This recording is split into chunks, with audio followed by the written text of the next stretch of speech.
Pessoal, hoje eu vou trazer 2 produtos. Será que ele vai ficar bom nos meus cabelos?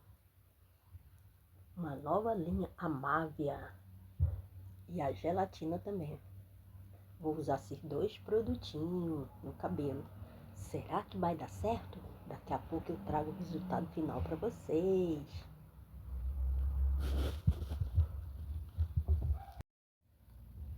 Olha o resultado final. Um cabelo brilhoso, sedoso, sem frizz, tudo que você quer no cabelo. Ele é óleo de argan, colágeno, filtro solar, umidificador, hidratante de cacho, vem o condicionador, né, que é o creme pentear, e vem mais a gelatina, tudo que você quer para um cabelo lindo e maravilhoso. Deixe seus comentários se você gostou do resultado final. E até o próximo vídeo!